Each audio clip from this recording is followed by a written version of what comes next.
Hello, welcome to another amazing episode of the Dre and Smiley, the Inner Circle podcast. All right, so Smiley, we got a great guest on with us here. I'm going to read a quick bio, then we'll jump right into it.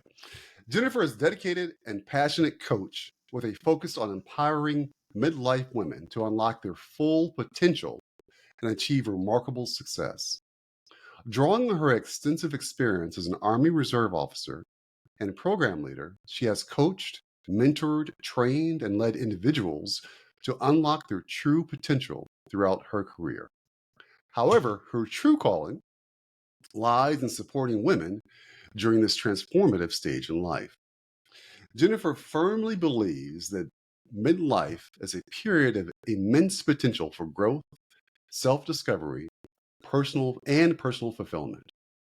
Her coaching philosophy revolves around empowering women to tap into their inner resources, discover their true passions, and set meaningful goals.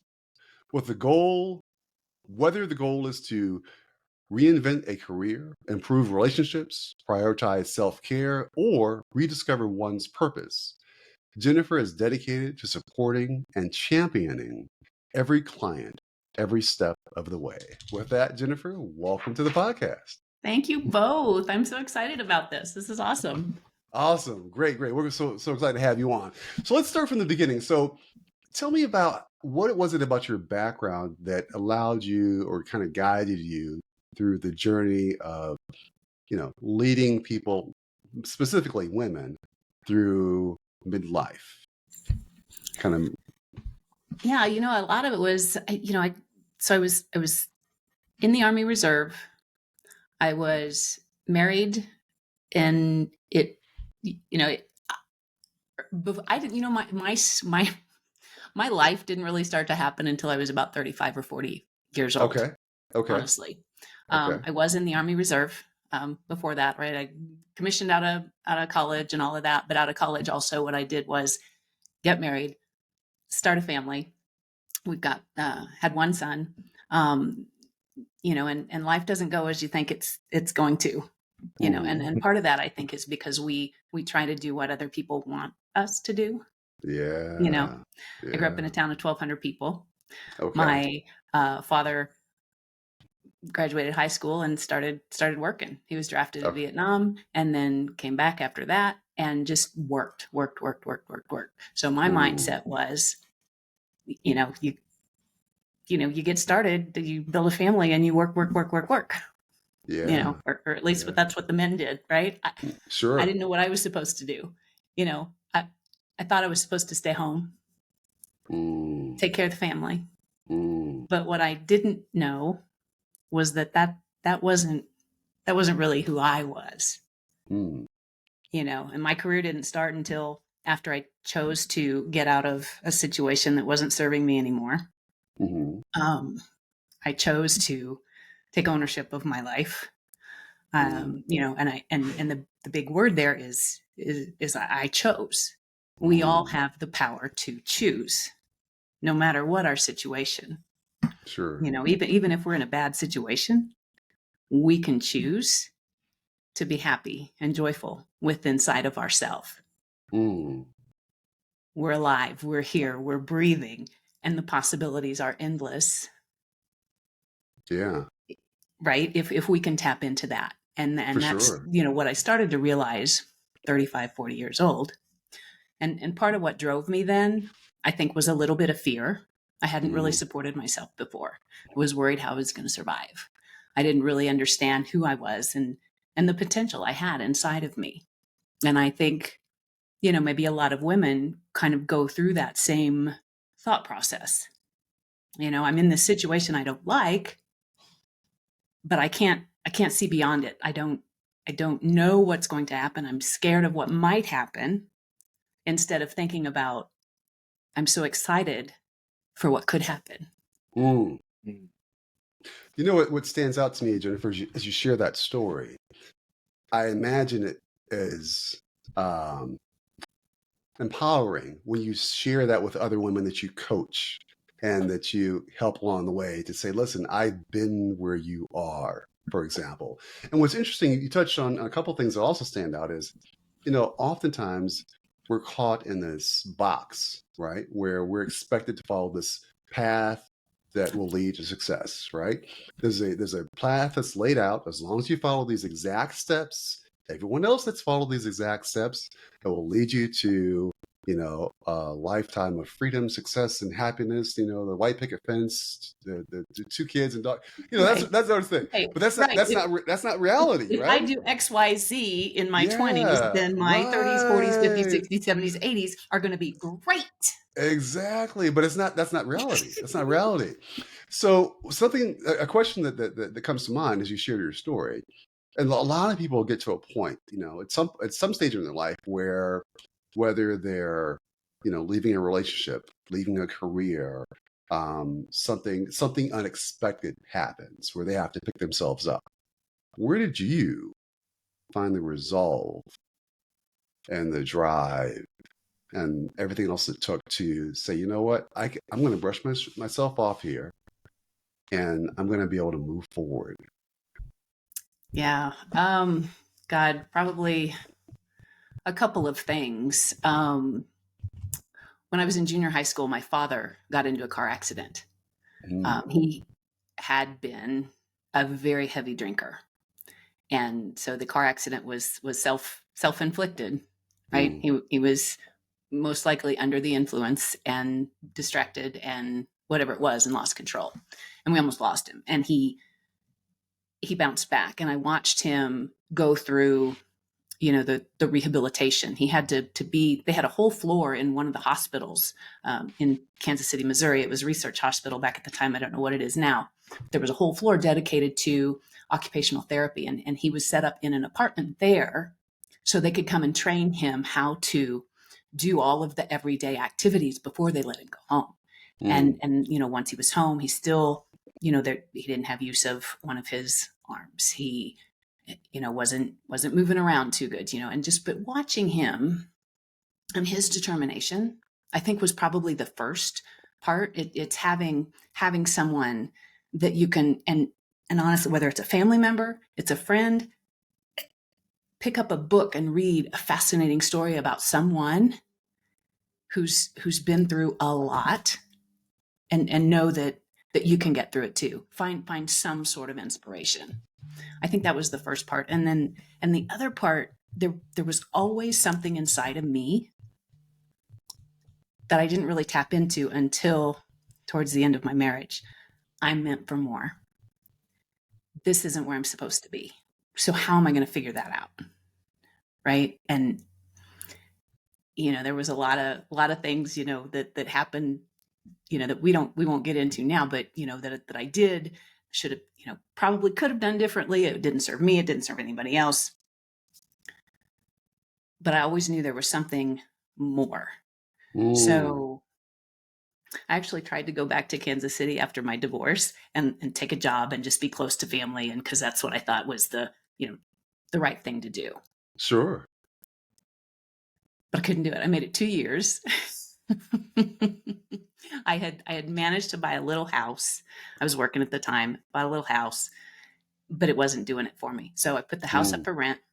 I ended up going down to New Orleans to work with a friend of mine. She wanted to run a craft service truck in the movie business. And okay, wow. Good. So I put in my notice, set the house up for rent, took a truck, went down, and we worked on this movie for a month. And the industry dried up. Oh. And not once. I mean, I was a little worried because the money was like, Yeah. I'm pushing 40 and I've got. Yeah. But I was a little worried, but I didn't worry, right? I one foot in front of the other. There's, figure it out. And I, it's almost, part of it's an innate feeling to push forward. Yeah. But I also think that is inside of all of us. Once we realize what our potential is. And sometimes we just need a little help. Sure. Whether it's fear or lack of confidence or maybe lack of resources, right? Well, let's brainstorm how we can find those resources. Who do you want to be? And what do we need to do to get you there? Because anything is possible. Sure. Anything is Sure. possible. Yeah. You know, as you share that story, Jennifer, it brings to mind another guest we had on that went through something similar in terms of a transition period. Mm. So she worked for the Coast Guard for, I want to say 18 years. Mm-hmm. And she developed a lot of um, health issues because Yes. of the level of stress, Oh my. how Mm-hmm. unhappy she was. And she got to the point where she realized, I can't do this anymore, Right. and left. And I want to say it was 2 years before she Yeah. hit the retirement age. Everyone around her, right, was part of that group that says, follow this path that leads to success. You can't leave. You only have 2 years. She's like, I'm done. If I don't leave now, Right. it's literally going to kill me. Right. When she left, it wasn't easy. There was a period where she was on her brother's couch for a year or so. She had developed a lot of bad habits. But I see it as kind of what you described that I would label as kind of a cocoon, right? Yeah. When she came out a better version of herself than Right. had ever been. Right. That's kind of what I hear when I hear your Well, and while story. you were talking about that, the other thing that comes to mind too is, and I'm late 40s and I haven't started my own career yet. I've just been kind of floating around because I was always in the Army Reserve while I was married. And Mm-hmm. and he was active Air Force, so we moved around a lot. So I really didn't have anything I didn't have anything going, Right, And right, so, right. but what I did was dig deep into, I I ended up from New Orleans, Katrina hit. I ended up in San Diego, big long anyway. I got a lot of stories. So ended up in San Diego, landed a Mm-hmm. full-time job. And in kind of in between that period, I remember my father telling me, and this is right, we're talking about a high school graduate, blue collar worker, means very, very well, but that's all he knew.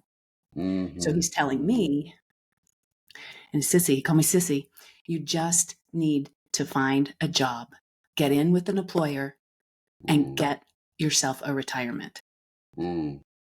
That was his And, he, mindset. and he meant well. He did mean well, and Yeah, I yeah. actually fell into that. And so I Mm-hmm. got the job, 2006, started a Mm-hmm. career with the employer that I'm still with now. Mm-hmm. It's been 17 or so years.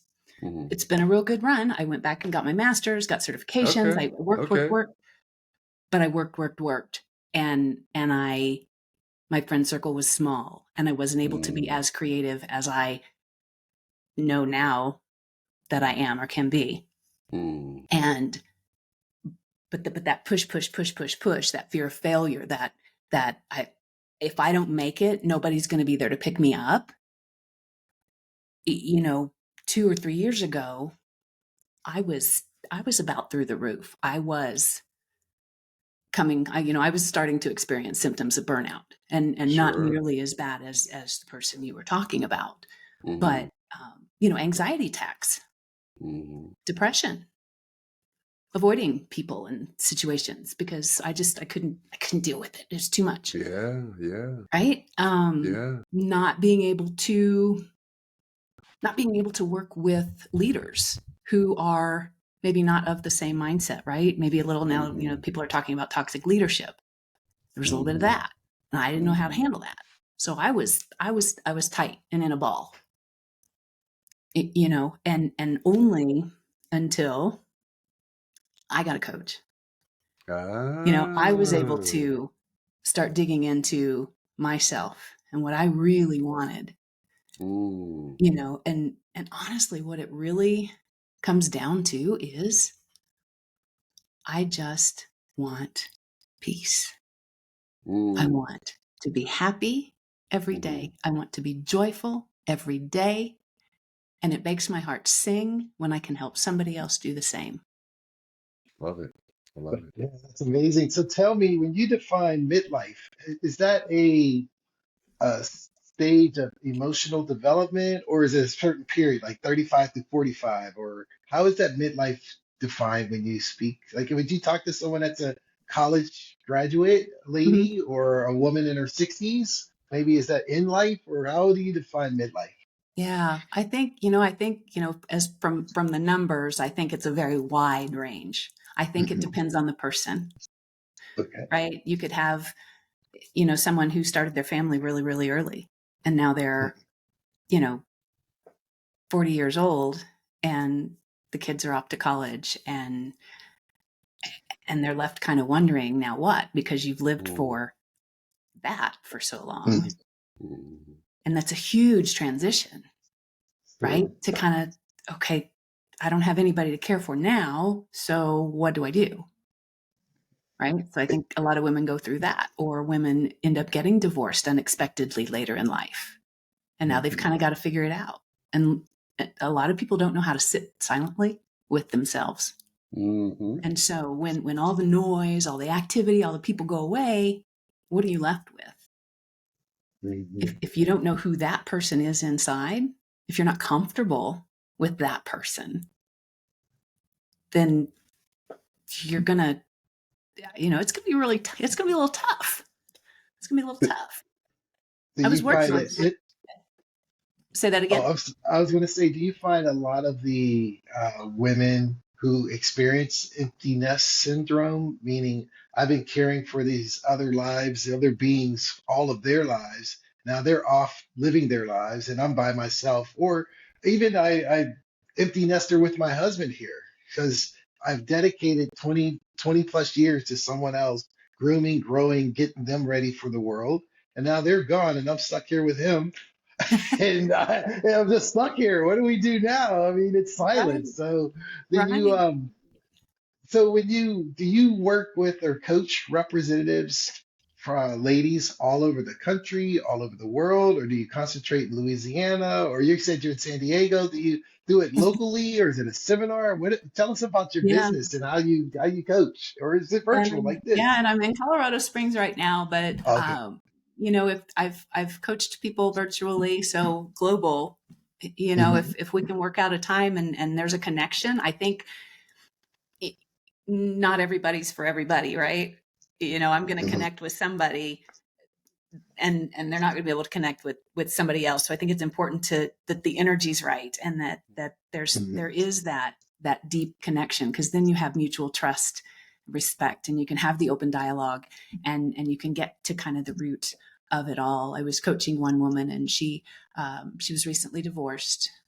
She was in a marriage where there was a little bit of maybe mental abuse, where she had kind of lost her confidence. She came to me. She was just looking to really just to rework her resume. She was also wanting to go into project management, which I've got the experience for. She's like, hey, I want to try and find a new job. Can you help me rework my resume? Sure. Okay. But there's always something deeper. There's always Yes. something deeper, and it ended up, and I forget how we came to it exactly, but it was about confidence. I said, think back to a time when you had that confidence that you feel like you're missing now. And she went, but she went back and rediscovered this person that was confident. She was degreed, educated, intelligent, but this situation had kind of brought her down a little bit, and she forgot who she really was. Do you find this came up and I thought it was amazing because it's the imposter syndrome. Whereas men, we have confidence based on no facts. And then you have a lot of women with facts and experience, but they have that low self-esteem or that lack of confidence. So do you find it's cultural, or let's say is it gender based? Because Dre and I will go to a basketball court and someone will think he's Magic Johnson or he's LeBron James and he has no experience whatsoever, but the confidence and the bravado is Wait a there. minute, wait a minute, wait a I'm not talking about Andre. I'm just saying. Whereas men, it seems like men, even in the corporate America, people act like they know everything and they have zero experience, zero knowledge, but so much confidence. And you're like, where is this coming from? It's not coming from experience, not coming from education, not coming from your literal experience of reading things. Where do you get this confidence? And then you have ladies who have masters, PhDs, written books, and there's no confidence. Do you see that's gender, or is that cultural? Is it American thing, or is it just our society? I don't know. I almost have to say all of the above. I think it depends. Everybody's unique. Everybody comes from unique backgrounds, situations. I remember a conversation with my mother.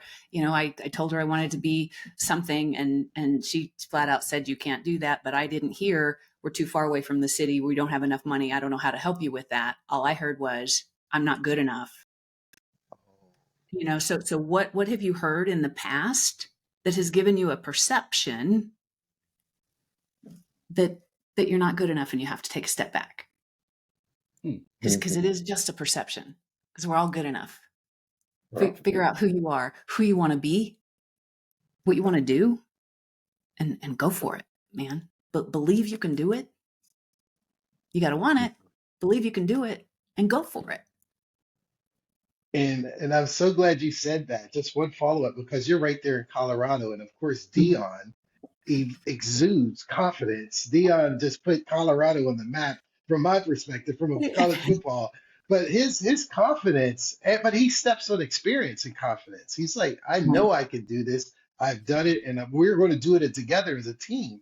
And he just, that belief, that inner belief, just takes you up to another level when you could say internally, I can do it. Well, Yeah. no, that's fascinating.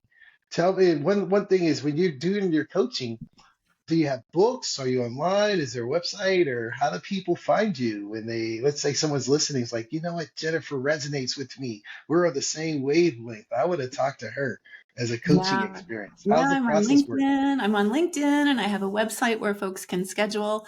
Um, a lot of times it's been word of mouth, through referrals, which is kind of fun, because I like, if I've helped somebody and I resonate and they run into somebody, and if I've really done something for them and they're good to go, then they're gonna tell somebody else, and maybe that somebody else will call me. I don't know. It's a little more personal.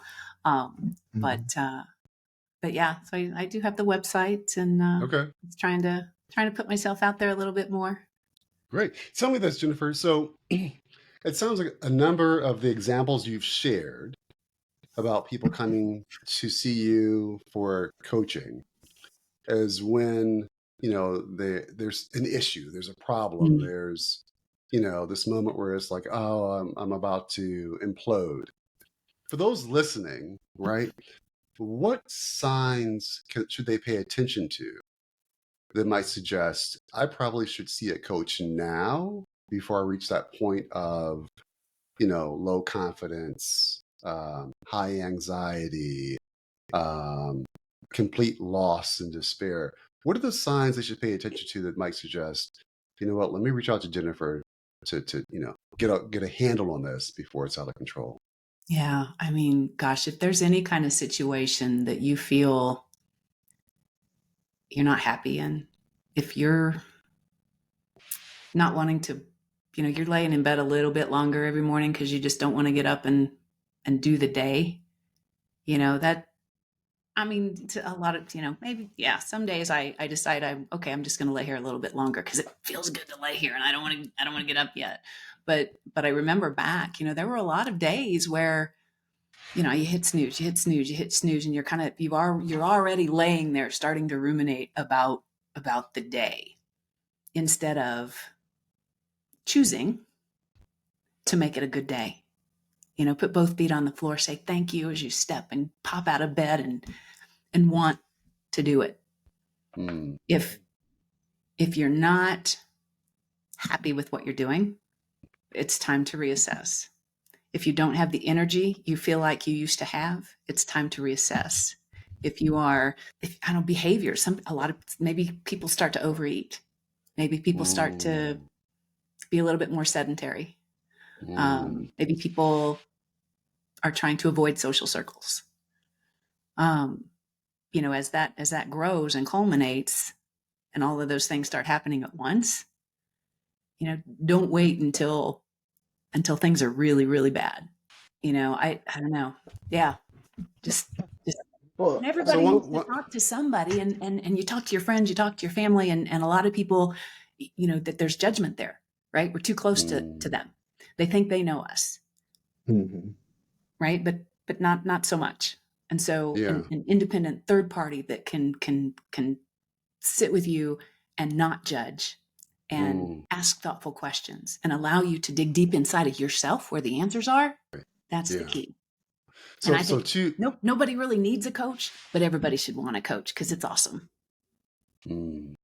Yeah. So two things that I pulled out of that, Jennifer. One is you're very engaging. I feel like I'm in a private coaching session right now, to be honest with you. So but the two things I pulled out, one is that in terms of the need, the feeling you have of you should probably consider getting a coach is going to be different for everyone. So It the is. takeaway is pay attention to yourself and how you're feeling and what your needs are. And based on, if you're feeling off, if you feel like something's different, you don't feel happy or as happy as you felt in the past, those all might be signs of, hey, let me see if I need to speak with someone. The Yeah, second thing I pulled out was that, find someone that has your best interest at heart. It's easy. Well, it's bigger than that, actually, because your dad had your best interest at heart, absolutely. He did. right? So I guess Absolutely. it's someone that you know, thinks outside the box is probably a better term, but that's what comes to mind for Right. me. Who thinks outside the box, where if you tell them, hey, I want to make a hard pivot here, get a food truck, and sell whatever. What do you mean a food truck? They don't have retirement plans on food trucks? You don't want that person in your corner. You want someone who can brainstorm it with you and go over Right. all the pros and cons. And it's not easy to find.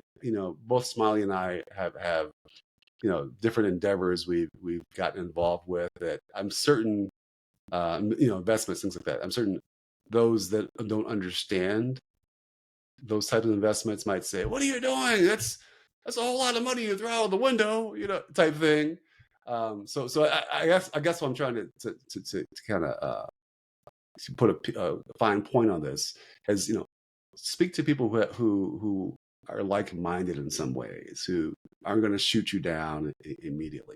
Did I Right. capture that well? Right. Did I Yeah. summarize that Yeah. well, It's like, Jennifer? and the people closest to us, everybody's always trying to solve our problems. Oh, well, you should do this. Yeah. Well, Yeah. man, just stay in the job 3 more years. You'll be fine. It's just what's 3 more years? Well, what's 3 more years if I'm miserable?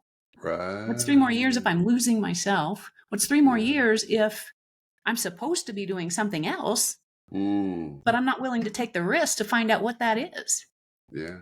You know, Yeah. we see what we see, but Hmm. all the stuff that we don't is where the magic happens. Yep. Oh, I like that. I like that. I like We that. Where the see what we magic happens. see. We see what we see. And then you said, what'd you say after that? All the stuff we don't see. That's where the Yeah. magic happens. Yeah. Ooh, I like that. I like that. I like it.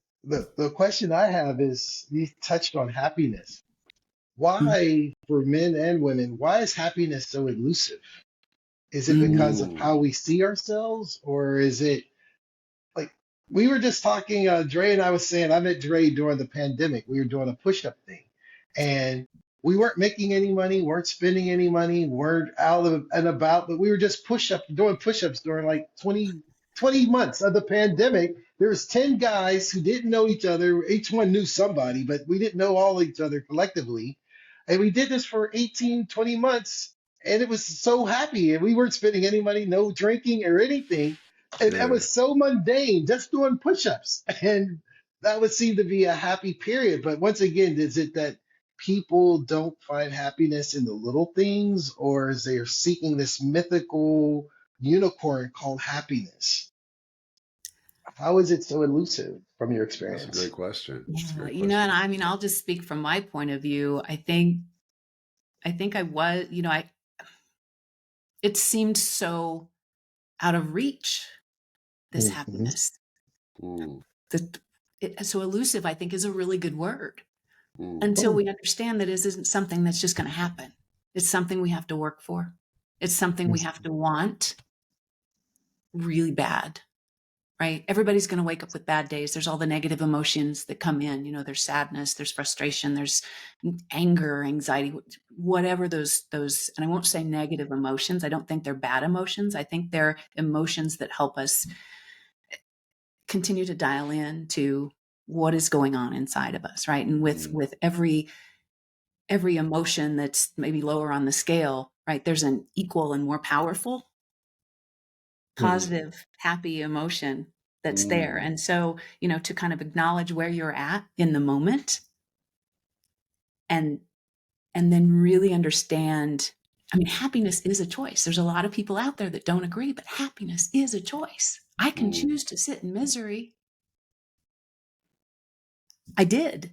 I chose that for a long time. I chose to sit in misery. But now I choose happiness. And if I know that I'm waking up and I'm maybe not, I'm a little off that day, it's time to stop and sit and let's, get back into a place where I'm towards the happiness, the happy person that I want to be. And give yourself a little grace somewhere in between, because it may not happen right away, but it won't happen at all if you're not thinking about that happiness and being happy. Sure. If you wake up sad, stop and think, maybe put a smile on your face. It's really hard to be upset when you're smiling. Yeah. I'm so angry. That just made me sad. That's a really difficult thing to do. So, if nothing else, just try and smile. And then it'll slowly build from there. Love it. Okay. I love it. Yeah. So we're gonna transition. We're gonna transition to the final four and have a transition question for you. Okay. So you've shared a lot. What's one thing that your friends or people that know you, former clients, etc., what's one thing that most people don't know about you that you wish they did? That I am super introverted. And wow, I really am. But I'm bubbly when I'm out talking to people. I like people. I love people. Yeah.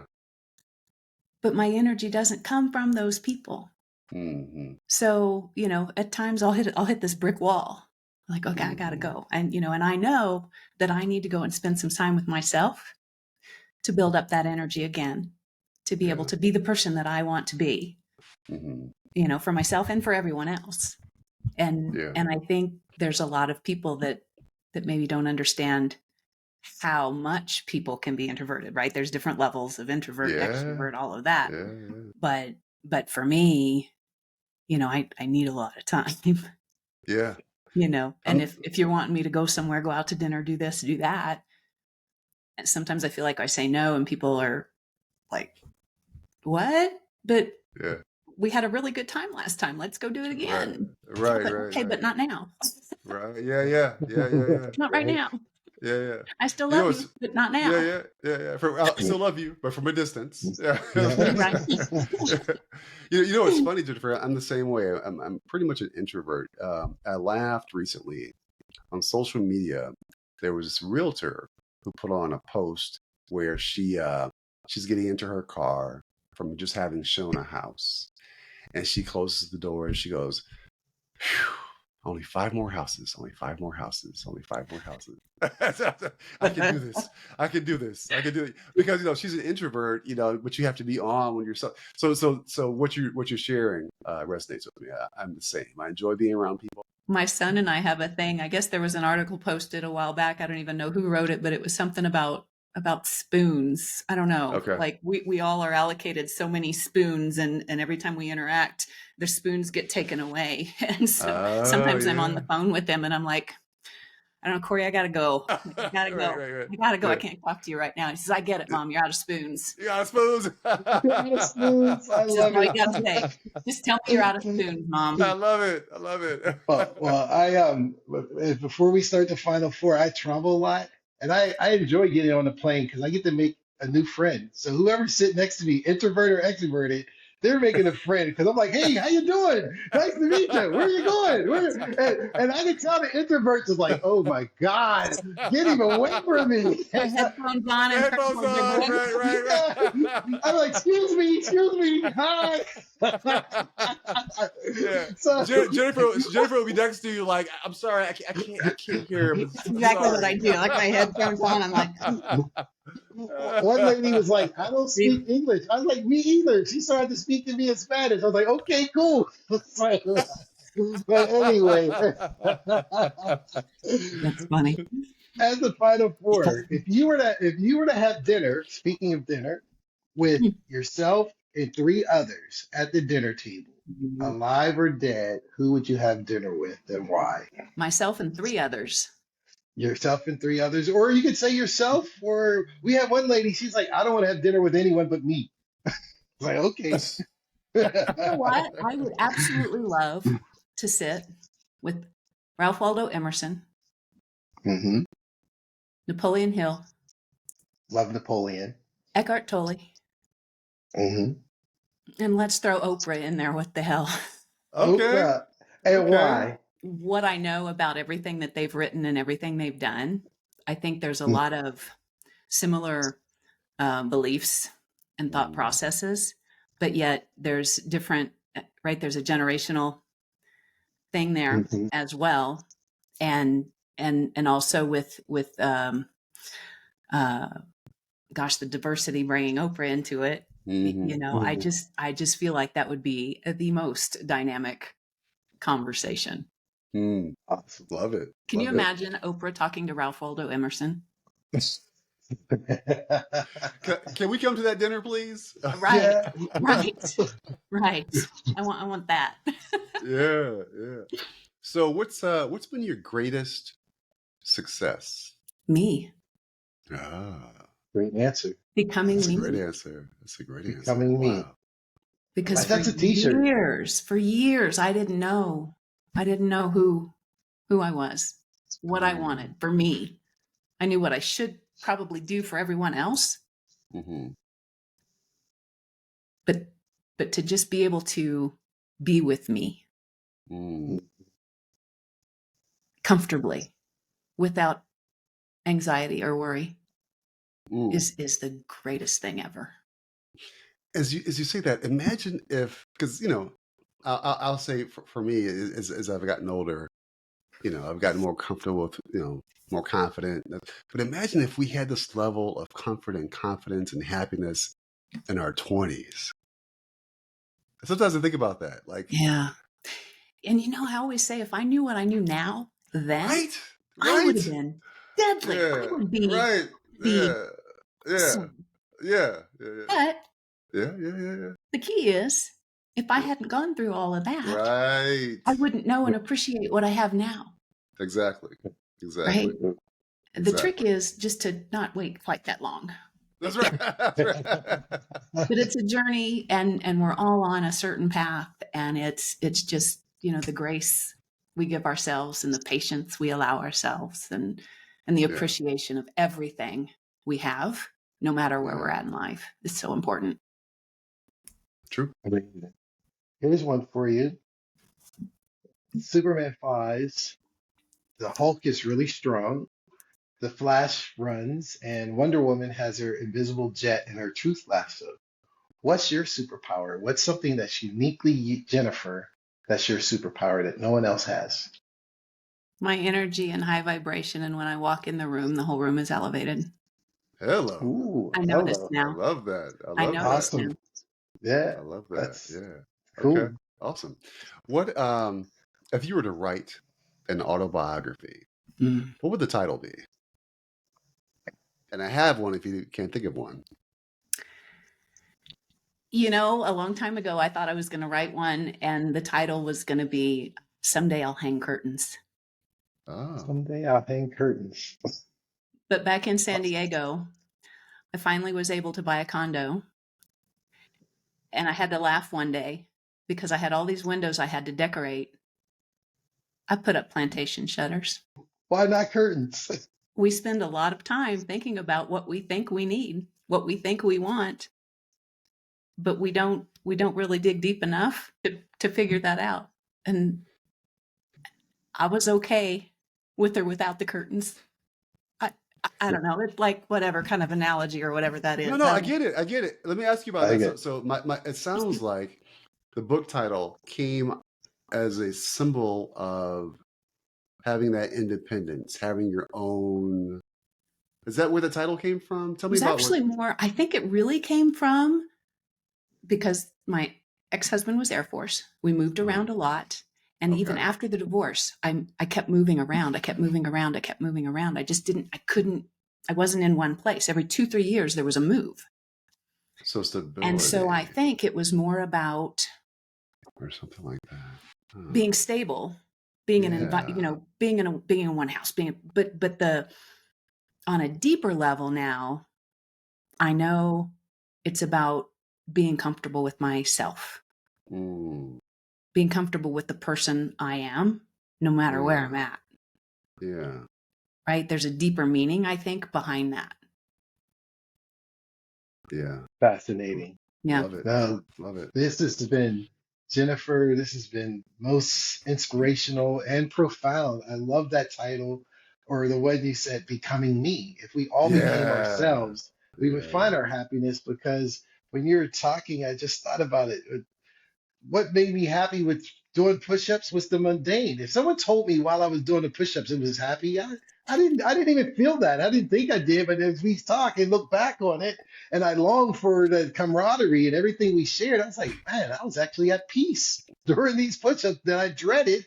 But once again, it's like it's I like that, becoming me. So thank you very much for being on the podcast, sharing your words of wisdom and your experiences with us and our listeners. Thank you very much. And I'll Thank you just add both to for that. the opportunity. It was a real pleasure. Yeah, it's been fun. It's been fun. Jennifer, something that stands out as we had a chance to speak with you is that you really have a passion for this. Um, as we move forward here, I'm going to start thinking about people that, I'm sure it'll be hard for me to suggest to them, hey, you need a coach. But as I come across people that are open to it, I'll definitely send them your way. Oh, I appreciate that. That's awesome. For sure. That's For sure. awesome. All right. Thanks again for being on the podcast. Appreciate you guys. All right.